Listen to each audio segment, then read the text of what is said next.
मैं इलाहाबाद से हूँ। वहाँ के दरियाबाद मोहल्ले के एक निम्न मध्यम वर्गीय परिवार से आती थी। हम 5 बहनें और एक भाई हैं। मेरी बड़ी 2 बहनें बिल्कुल पारंपरिक मुस्लिम माहौल में ढल गई थी, पर मैं टॉम बॉय की तरह थी। इलाहाबाद में रहते हुए ही मैं रेडियो के लिए लिखने लगी थी, थिएटर करने लगी थी। वर्ष 2000 में मैं केवल कुछ रुपए और कुछ सपने लेकर मुंबई आ पहुंची। मेरी आंखों में परिवार के लिए कुछ कर पाने की उम्मीद थी। मुझे अपने माता पिता को घर की जिम्मेदारियों से मुक्त करना था, क्योंकि पिता बीमार थे और माँ की भी उम्र बढ़ रही थी। मैं लिखती और एक्टिंग करती थी, तो लगा कि मुंबई जाकर एक्टिंग का काम तो मिल ही जाएगा, पर यहाँ कोई अपना नहीं था। यहाँ मैं इलाहाबाद के केवल एक ही इंसान को जानती थी और उन्हीं के साथ मेरा लिव इन रिश्ता हुआ।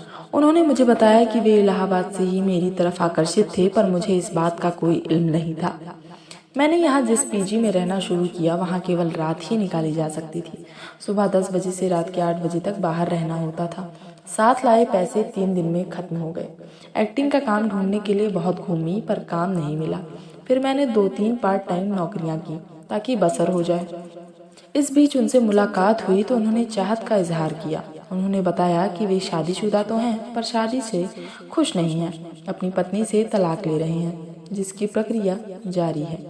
यदि आप बाहर से आए हैं और अकेले हैं, तो ये शहर आपको और भी अकेला बना देता है।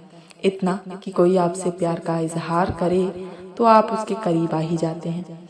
फिर उनकी साफ गोई भी अच्छी लगी।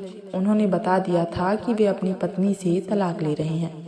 हम दोनों ही स्ट्रगल कर रहे थे। हम साथ रहने लगे, खरीदी चीजें सेटल होने लगी, मेरे काम में तरक्की होने लगी।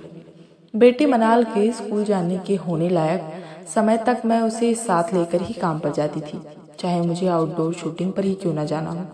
पर अकेली माँ के लिए हमारे देश में चुनौतियाँ कम नहीं होती।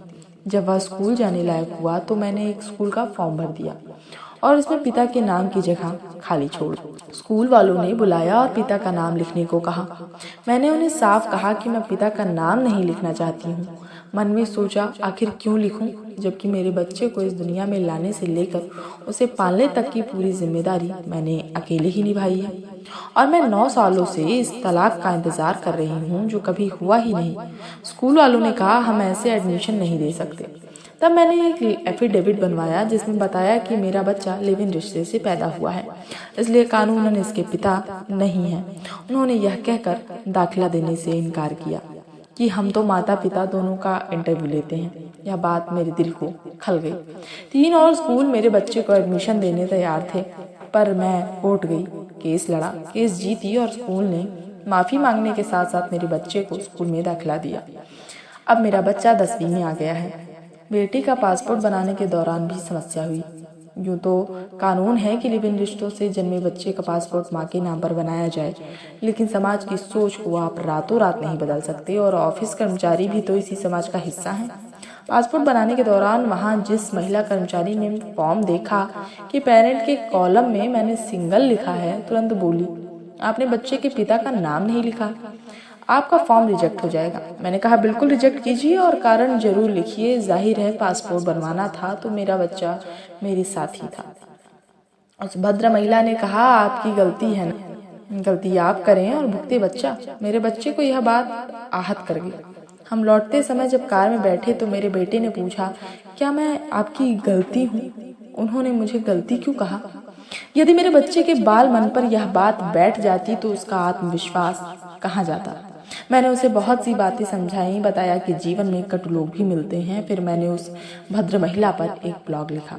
आखिर में पासपोर्ट ऑफिस के वरिष्ठ अधिकारियों ने इस बात के लिए माफी मांगी और बेटे का पासपोर्ट बन गया। मैं मानती हूँ कि मैंने जीवन में बहुत महान काम नहीं किया, लेकिन जैसा जीवन जिया उसे किसी से छुपाया नहीं। लिव इन रिश्ते आज की सच्चाई है, पर इस रिश्ते में रहते हुए भी आपको अपना सम्मान बनाए रखना होगा। जब तक आप खुद का सम्मान नहीं करते, कोई और आपका सम्मान कैसे करेगा? और मेरा तो यही कहना है कि यदि इस रिश्ते में कोई बच्चा आ जाता है तो उसे भी पूरे सम्मान के साथ अपनाइए। इस वीडियो को लाइक करें, हमारे चैनल को सब्सक्राइब कर बेल आइकन जरूर प्रेस करें।